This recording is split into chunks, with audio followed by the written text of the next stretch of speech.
신라 백제 고분. 그곳에는 유리가 있었다. 1500년 전에 사용된 신비로운 색과 문양의 유리 그릇들. 그 중에서도 가장 이국적이면서도 세련된 모양의 신라 유리병과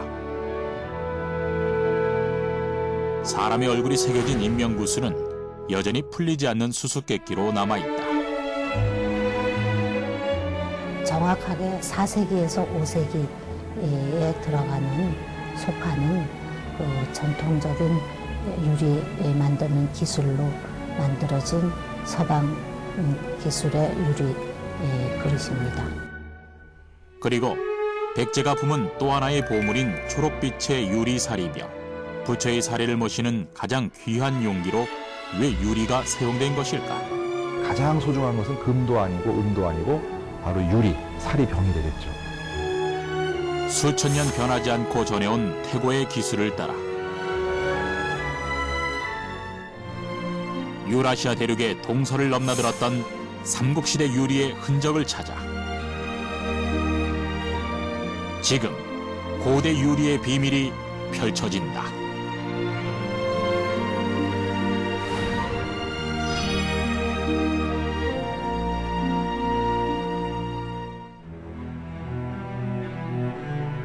잊혀진 왕들의 도시 신라 대릉원. 이곳에는 우리나라 고분 중에서 그 규모가 가장 큰 고분으로 알려진 황남대총이 자리하고 있다. 두 개의 고분이 표주방 모양으로 나란히 조성된 쌍둥이 고분이다. 황남대총은 대릉원에 있는 가장 큰 대형 무덤인데요. 지금 두 무덤이 합쳐져서 쌍분으로 되어 있습니다. 그래서 지금까지 그 고각적인 발굴 결과에 의하면은 왕과 왕비의 무덤으로 이렇게 알려져 있고 그만큼 최고 신분의 무덤이었다는 것을 의미하고요. 누구의 무덤인지 확실치 않으나 1973년 발굴 당시 그 규모는 물론이고 쏟아진 유물들은 세상을 깜짝 놀라게 했다. 신라를 찬란한 황금의 나라로 부르게 된 화려하고 정교한 솜씨의 왕관과 허리띠, 팔찌, 목걸이 등의 금제품이 압도적으로 많이 발굴되었고 금은과 동제품을 비롯한 토기와 철기, 무기류 등 무려 5만 8천여 점의 유물이 출토되었다. 또한 북쪽 고분에서 발견된 허리띠 장식에는 부인대라는 글자가 선명히 새겨져 있어 부부 합장묘임을 증명하기도 했다.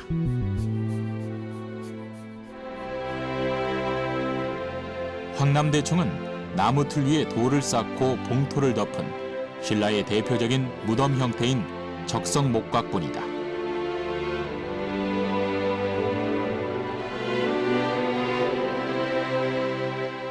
보통 고분의 무덤 안을 살펴보면 당시 사람들의 가장 중요하게 여기는 물건만을 따로 모아 왕의 머리맡에 두곤 했는데 황남대총에서는 여러 금제품은 물론이고 유리 용기가 나와 주목을 끌었다. 금과 함께 목걸이나 팔찌의 장식으로 쓰인 여러 유리 제품들은 물론이고 지금에 봐서도 손색이 없는 수준의 색색의 유리 그릇들이 출토되었다.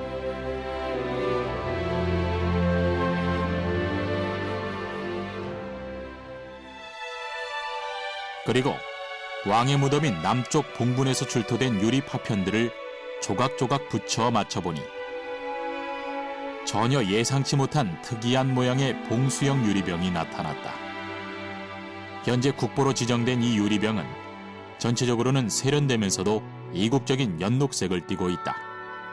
목 부분은 남색의 가는 유리를 덧붙여 밋밋한 느낌을 없앴고 목 위에는 공항과 같은 새의 부리와 같이 좁게 오므렸다. 손잡이에는 금줄이 감겨 있어 귀하게 여겼음을 알 수 있다.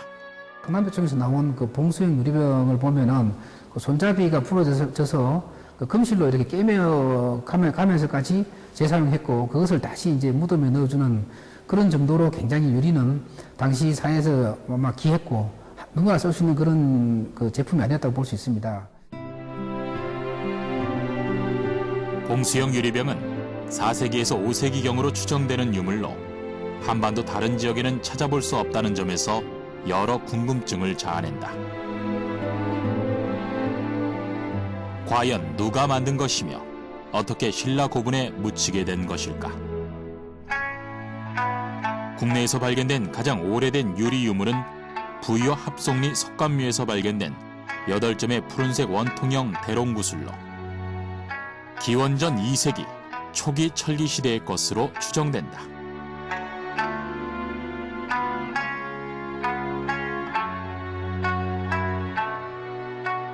합송리 외에도 공주, 당진, 장수 등의 서남부 지역에서 발견되고 있는 이런 대롱구슬은 중국에서 유입된 철기시대 유물의 형태다. 이르게는 청동기 시대에 사용된 유리의 흔적이 남아있고 한반도에서만 발견되고 있는 구분옥도 일찍이 등장하였다. 마한과 같은 원삼국 시대에 이르면 더욱 다양해진 모양의 유리 구슬들이 사용되어 한반도 곳곳에서 출토되고 있다. 실질적으로 원삼국 시대, 사만 시대의 많은 그 무덤 속에서는 그 금은이 출토되지 않고 이렇게 유리로 된 옥 제품이나 유리 제품으로 된 다양한 구슬들이 발견되고 있습니다. 유리에 대한 사랑은 중국의 문헌에서 확인되고 있다. 사만인들이 구슬을 귀하게 여겨 옷에 꿰매어 사용하기도 하고 목이나 귀에 달기도 하지만 금, 은, 비단은 보배로 여기지 않는다.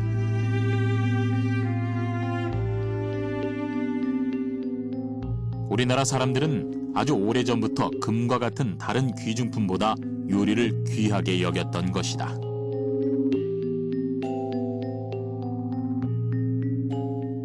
하만 사회 사람들이 이제 금, 은보다도 그 유리 구슬을 상당히 좋아했다 이런 기록이 나오고요. 실제로 아주 구슬을 소중하게 여겼죠. 근데 물론 그 구슬의 재질은 유리도 있고 수정도 있고 그다음에 만호, 호박 다양한 종류가 있습니다. 이렇게 유리를 선호하던 사상이 삼국시대에 넘어가서도 계속 이어진 것 같습니다. 실제 우리나라에서는 이른 시기인 철기에서부터 삼국시대에 이르기까지 거의 모든 유적지에서 유리 제품들, 특히 유리 구슬들이 적게는 한두 개에서 많게는 수만 점이 출토되고 있다.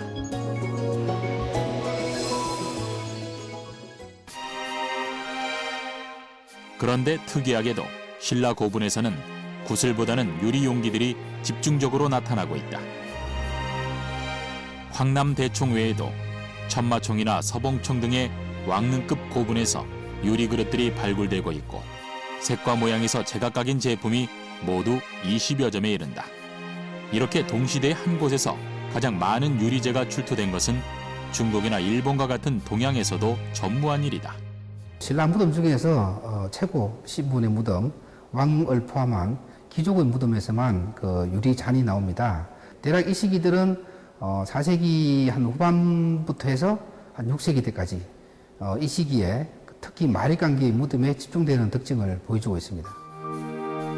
여러 유리 용기 중에서도 모양이나 기법에서 단연 뛰어난 완성도를 보이는 봉수형 유리병. 놀라운 것은 이런 형태의 병이 고대 그리스의 포도주를 따르는 술병인 오이노코에라는 그릇에 기원을 둔다는 점이다.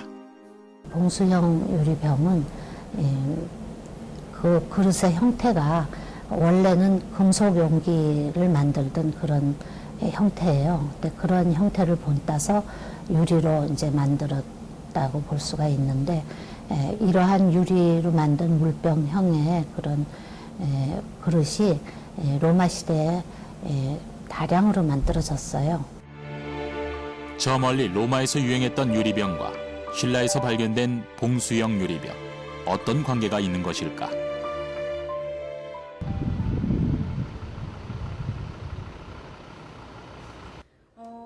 제작진은 먼저 기술적으로 어떻게 가능한가를 알아보기 위해 전문 유리 공예가를 찾았다. 기본적으로 부는 작업에서 이제 바닥을 잡고 목을 벌려주고 그 뒤에 그 위에다가 이제 칼날을 묻힌 그 실 기법을 이용해가지고 실을 감아주고 손잡이를 만들지 않았을까. 유리는 그 재질의 특성상 수천 년이 흘러도 전혀 변질이 없는 무기질이다. 따라서 동서양 고고학의 중요한 연구 자료가 되고 있다. 무엇보다 수천 년 동안 제조 기술의 변화가 거의 없이 그대로 유지돼 왔다. 아무래도 모든 게 뿌리라는 게 있는 거니까 가장 근본적인 이 방법이 계속 전해져서 지금은 조금 더 쉬운 방법으로 도구나 이런 거에서만 이제 영향을 주지 그런 기법적인 거에서는 크게 달라지지 않았을 거라고 생각을 하고 있습니다. 오래전 기술 그대로 신라 유리병과 같은 용기를 만들어 보기로 했다. 인류의 가장 오래된 인공의 조합물인 유리는 규토와 산화칼슘, 소다, 마그네슘을 혼합한 후 높은 온도에서 녹여 만든다.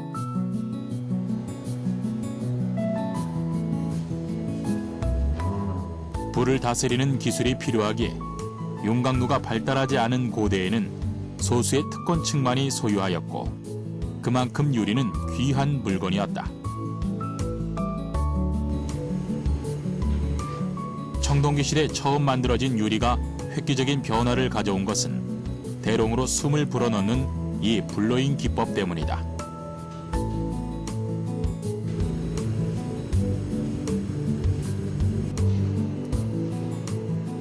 이는 기원전 1세기경 시리아인들이 개발한 것으로 녹은 유리 덩어리를 1.5m의 가는 금속재 파이프 끝에 말아 올린 다음 고르게 하고 불대의 한쪽 끝에서 입으로 불어 제품을 만드는 방법이다.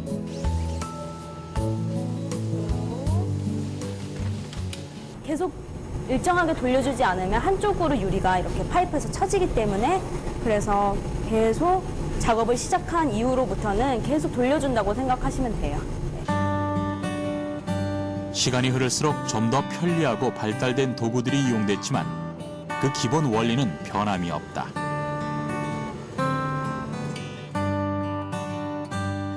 대롱불기, 공중불기라고도 하는 이 블로잉 기법은 로마가 제패한 지중해 연안의 이집트와 시리아, 이탈리아 등지에서 크게 대중화되면서 유행했고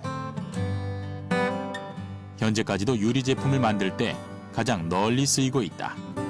물론 봉수형 유리병도 마찬가지 방법으로 만들어졌다. 로마 시대에 대롱불기법이 발명이 되면서 그런 그 물병이라든지 잔이라든지 이런 형태를 많이 만들었는데 전형적인 그 로마 시대에 유행했던 로만 글라스의 일종이라고 말할 수가 있습니다. 그 제작 기법상 로만 글라스로 추정되는 봉수형 유리병. 원하는 모양에 따른 적절한 열 처리와 블로잉을 반복하며 본격적인 성형에 들어간다.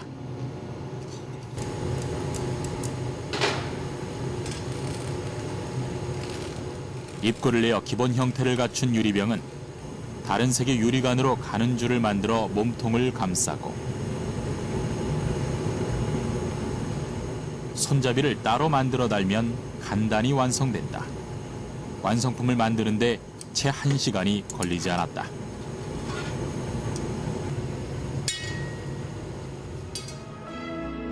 이렇게 구연부를 둥글게 말아 처리하고 가장자리에 청색의 유리대를 감고 유리끈을 덧붙이는 장식 기법은 로만 유리의 대표적인 장식법이기도 하다.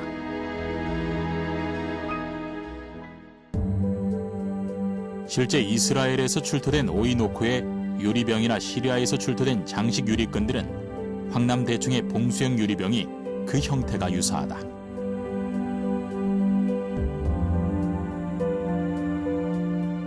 이러한 로만 글라스 계통의 유리는 신라 고분에서 발굴된 여러 유리 그릇들도 마찬가지다. 황남대청뿐만 아니라 서봉청, 천마청, 금관청 그리고 옥전 고분과 같은 그 중요한 유적에서도 그 유리 그릇이 출토된 바 있습니다.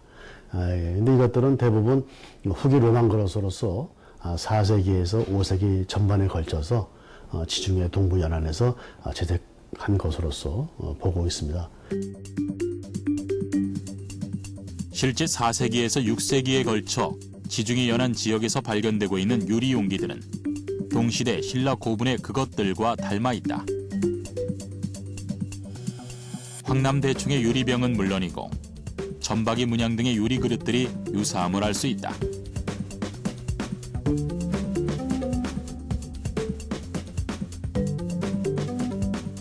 특히 유리 제품은 성분 분석을 통해 더욱 자세한 출처를 알 수 있는데 황남대총에서 발굴된 봉수형 유리병과 유리 그릇들의 성분을 분석해보면 소다 유리 성분이 높은 서역 계통의 유리임을 알 수 있다.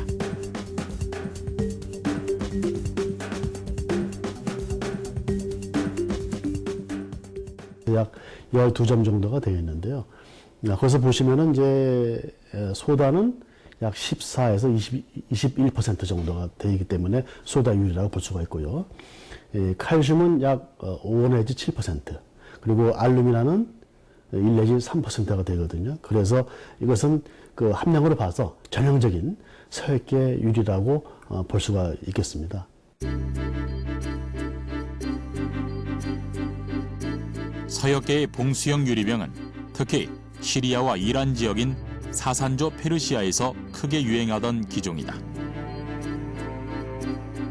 지중해의 로만 글라스를 4, 5세기 신라의 지배층이 사용했던 셈인데 어떻게 가능한 것이었을까?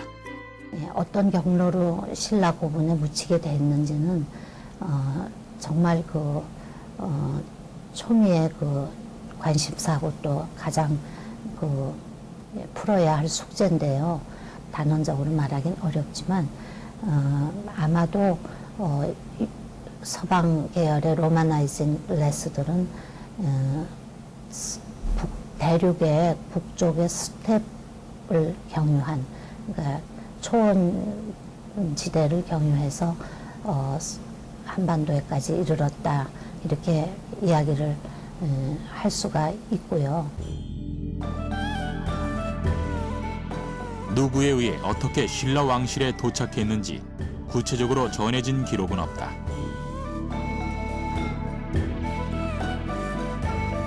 그러나 유리용기의 집산지였던 지중해에서 만들어진 봉수형 유리병은 유라시아 대륙의 초원의 길을 이용해 중국의 동북지방과 고구려를 거쳐 신라에 이르렀을 것으로 보고 있다. 그런데 이것이 다가 아니다.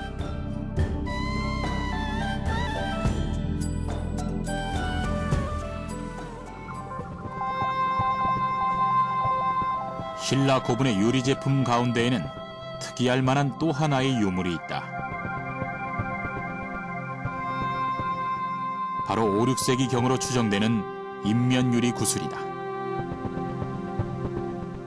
만호와 옥으로 이루어진 목걸이의 중앙에는 2cm가 채 안 되는 작은 유리알 안에 사람의 얼굴이 새겨져 있는데 이 얼굴의 주인공이 누구인가는 오랫동안 미스터리였다.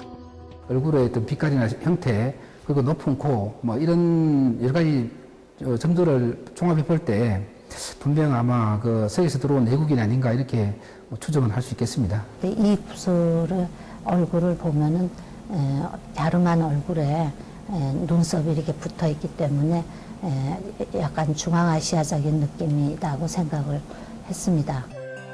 누구의 얼굴인지 지금도 정확히 밝혀지지 않았으나 짙은 코발트색 바탕의 작은 구슬에는 4개의 사람 얼굴과 6마리의 새, 그리고 식물이 모자이크 기법으로 정교하게 장식돼 있다. 이 유리 구슬 표면에 그러한 모자이크 문양을 장식을 한 구슬인데 거기에 사람 얼굴이 이렇게 나타나 있기 때문에 인면문이라고 부르는데 만드는 기법이나 이런 거를 세밀히 관찰해 본 결과 인도네시아 자바 티무르 지역에서 AD 5세기에서 6세기 이 정도에 만들었던 그러한 구슬로 추측이 됩니다. 그 형태와 문양 솜씨가 조금씩 다르지만 모자이크 기법에 의해 사람을 새긴 인면 유리가 지중해와 인도네시아 자바섬 등지에서 발견되고 있다.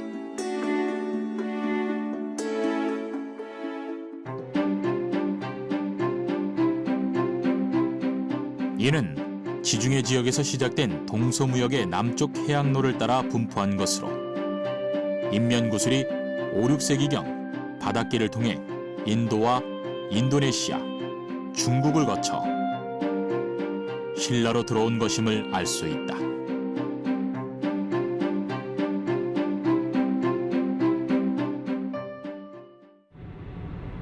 그렇다면 백제는 어떨까? 백제의 화려한 문화를 꽃피웠던 무령왕릉의 출토품을 살펴보면 역시 다량의 유리재 장식품이 발굴되고 있다. 우리나라에서 가장 오래된 동자상으로 부적처럼 몸에 지니고 다녔던 유리로 만든 동자상을 비롯해 그 크기와 색깔에서 다양한 형태를 보이는 유리구슬들이 가득했다.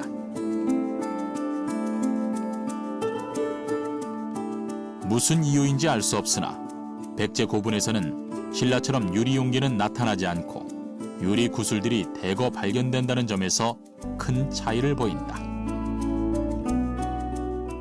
특히 유리 구슬류들은 그 수량도 엄청나게 많을 뿐만 아니라 보시면 직경이 한 2.8cm 정도의 큰 구슬부터 대형 유리 구슬부터 1mm 미만의 소형 유리 구슬까지 크기나 형태가 매우 다양하고 보시는 바와 같이 다양한 색깔의 유리 구슬들이 출토되고 있습니다. 백제의 유리는 외국 교역의 산물이기도 하다. 다른 색상의 줄무늬를 돌린 연리문 구슬이나 두 개의 대롱을 겹친 중층 유리구슬, 그리고 여러 색이 들어간 색동구슬 등은 대부분 인도나 동남아시아 지역의 타이나 베트남의 유리구슬과 유사한 것으로 바닷길을 통한 교역을 짐작케 한다. 유리구슬 중에 이렇게 색동무늬처럼 여러 가지 색깔이 들어간 무늬의 유리구슬이 있는데 가장 그런 흡사한 유리구슬들은 물론 신라에도 있긴 하지만 베트남 남부 옥에오라고 하는 당시 동서교섭의 바닷길의 가장 중요한 교역 항로, 거기서 많은 예가 나온 것으로 알고 있습니다. 과학적으로도 이를 증명할 수 있을까? 오랫동안 국내 유리의 화학적 조성을 조사해온 김규호 교수는 국내외 출토된 유리 구슬들을 표본 삼아 그 유사성과 특징을 분석해오고 있다. 유리는 지역에 따라 사용한 원료의 종류가 뚜렷해 추적이 가능하다. 유리구슬에 전반적으로 내놓고 우리나라에서 일반적으로 출토되는 구슬들은 대부분 금박과 황색, 젓갈색의 주를 이룬다. 그 성분을 분석해보면 동남아시아 지역과 밀접한 관련이 있음을 알 수 있다. 우리나라에서 확인된 황색유리랑 젓갈색 유리구슬은 그 고알루미나 유리로서 일반적으로 그 동남아시아 계통에서 동남아시아 지역에서 그 일반적으로 만들어진 유리 조성이라고 알려져 있고요. 백제 지역의 유리 구슬들이 대부분 소다유리 계열이지만 구슬의 조성을 위해 안정제로 사용된 알루미나의 함량이 높게 나타나고 있다. 실제 무령왕릉에서 출토된 유리 구슬들을 분석해보면 신라의 유리 그릇들과는 다르게 동남아시아의 지역적 특성을 보인다. 무령왕릉에서 나타나는 유리는 시기적으로 화학 조성에는 전부 한 유리만 빼고 전부 소다 계통의 유리입니다. 지역적으로 보면은 아마 알루미늄 계통이 굉장히 높은 유리들이 많기 때문에 지역적인 교류에서는 아마 동남아 계통하고 밀접한 문화적 교류가 있지 않을까 그렇게 생각을 하고 있습니다. 백제의 국제 교역은 활발했다. 서역과의 교류를 상징적으로 보여주는 것이 중국을 찾은 사신들을 그린 양직 공도다. 백제를 비롯해 일본과 페르시아, 쿠차 등 12개국 사신들이 그려져 있어 백제가 다양한 국적의 사신들과 교류했을 것으로 추측하게 한다. 여기에는 백제에 대해서도 상세히 기록하고 있다. 만에서 시작된 나라이며 중국의 요소지방을 차지해 다스렸다. 백제 무령왕은 고구려를 크게 격파했다는 사실을 알려온 적이 있다.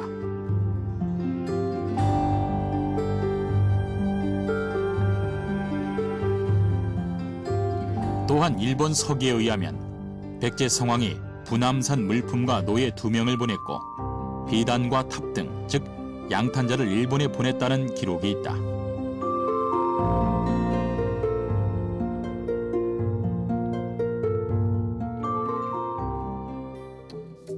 부남은 캄보디아 남부와 베트남 남부 지역에 있던 국가로 인도와 중국에 중개 무역을 했던 나라이며 탑등은 북인도에서 생산된 페르시아 직물인 것으로 봐 당시 백제가 상상 이상의 다양한 교역을 했음을 알 수 있다.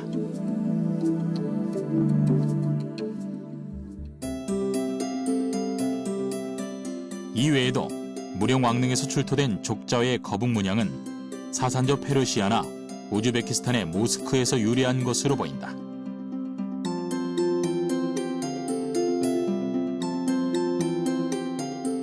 즉 백제는 해상 강국의 면모를 보이며 서역을 비롯한 인도나 인도차이나 지역의 남방 해양문화 국가들과 활발한 국제 교류를 하였고 요리가 그 중심에 있었던 것이다. 근데 우리가 주로 백제를 이해할 때는 중국과 일본을 포함한 이제 동북아시아만 생각을 했었는데 실제로 지금까지 이제 많은 유적을 발굴해 보니까 백제의 교섭의 폭이 동북아시아만이 아니라 동남아시아, 심지어는 바닷길을 통해서 더 먼 데까지 퍼져나갈 수 있다는 그러한 가능성을 보여준 것이 어떤 유리 연구의 의의라고 생각합니다. 바닷길은 백제에서 신라로 이어졌다. 신라 고분에도 다양한 외래 물품들이 출토되고 있는데 특히 신라의 왕족을 비롯한 귀족들은 유리 용기를 비롯해 국내에서 보기 드문 물건들을 즐겨 사용했던 것으로 보인다. 신라 후대에 가면 외국에서 수입한 공작새의 꼬리나 물총새의 털 등의 물건들을 사치품으로 금할 만큼 희귀한 물건들이 넘쳤음을 알 수 있다.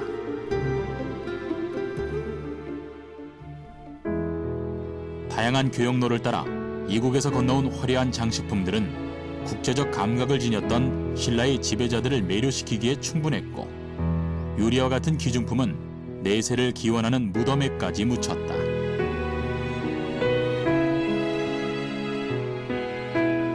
유리는 고대에 융성했던 국제교역의 산물이자 문화적 자부심이었다. 아마 유리는 그 당시에는 굉장히 중요한 장식품이라고 생각합니다. 장식적인 요소를 가지고 있다는 건 뭐냐면 실생활에서 장식적인 요소를 가지고 있다는 거는 가치적인 점에서 굉장히 위세품이라는 얘기거든요. 그렇기 때문에 가치적인 점에서 그 당시에는 그 왕권의 어떤 권위, 그다음 위세, 그다음에 아름다움을 나타내는 가장 좋은 문화재, 유물 중에 하나가 전 유리였을 거고요. 그런데 이 많은 유리 구슬들이 모두 수입품이었던 걸까? 한반도에서 자체적으로 제작한 구슬은 없었던 것일까?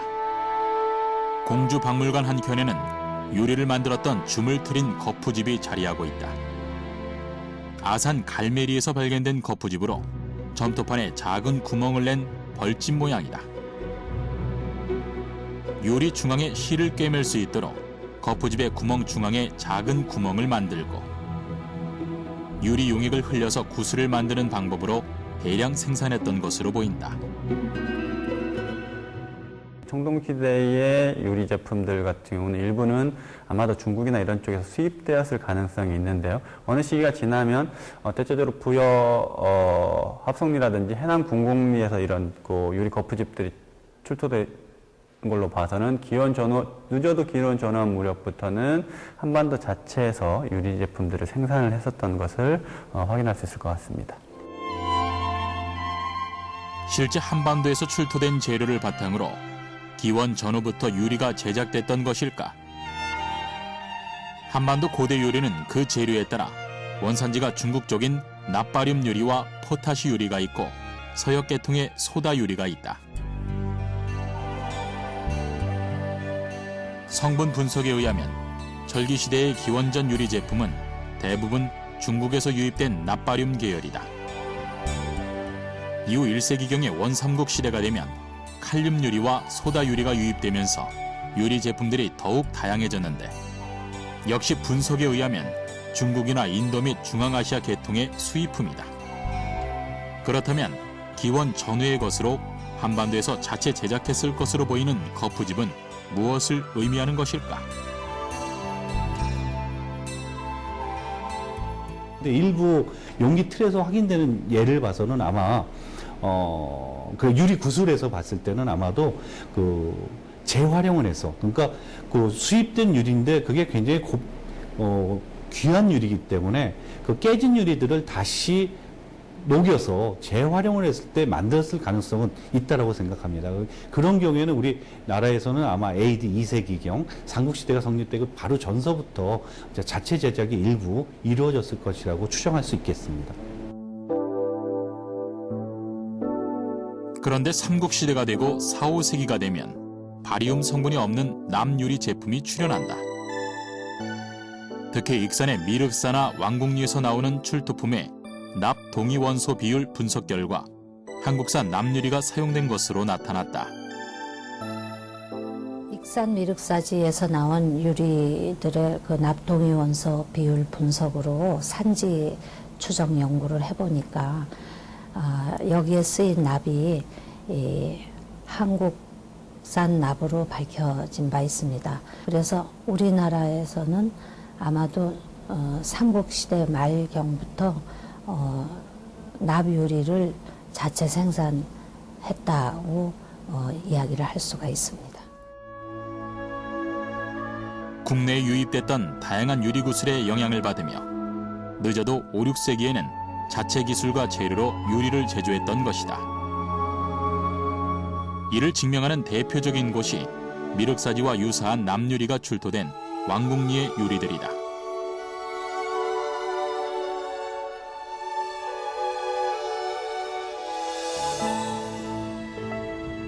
백제의 마지막 고도인 익산의 왕궁리터. 7세기 백제 무왕 때의 왕궁으로 백제가 멸망한 이후 사찰로 변신한 특이한 이력의 유적으로 1989년부터 시작해 지금도 발굴이 한창이다. 이곳에서 금과 유리를 가공 생산했던 대규모의 공방터가 발굴되었고 금은이나 유리 제품을 만들었던 도가니가 출토돼 주목을 끌었다. 아쉽게도 유리 그릇에 발견되지는 않았지만 공방의 규모와 여러 도가니가 출토된 것으로 봐 뛰어난 기술의 장인들이 밀집해 있었고 왕궁에서 쓰일 다양한 공예품 중에 유리 제품도 있었음을 알 수 있다.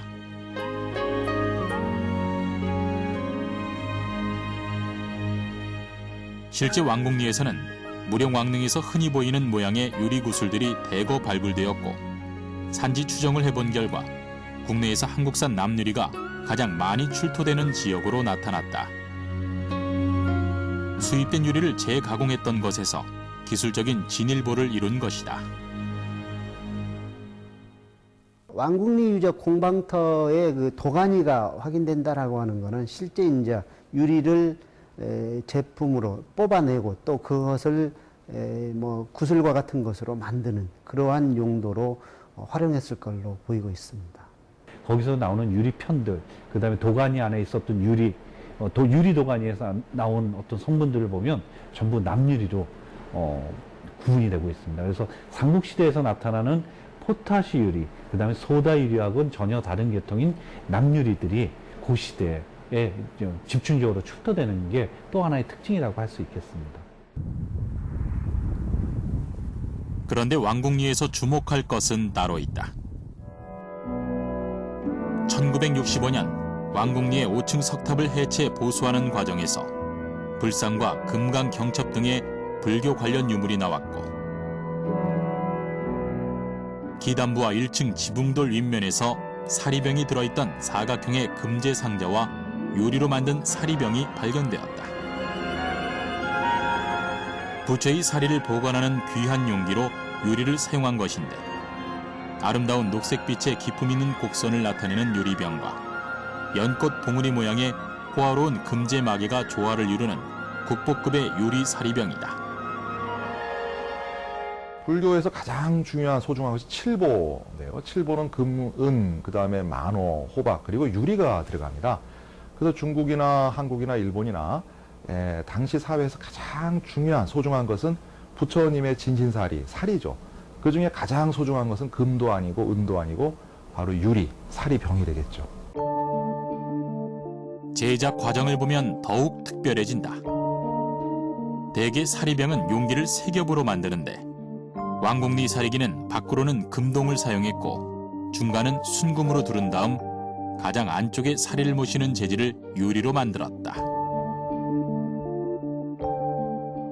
사리기 용기 만드는 것 중에 밖에서부터 안쪽으로 갈수록 귀한 거다라고 얘기를 하거든요. 그렇다라고 하면은 그 당시에는 유리가 금보다 더 귀한 대접을 받았을 것이다라고 할 수가 있습니다.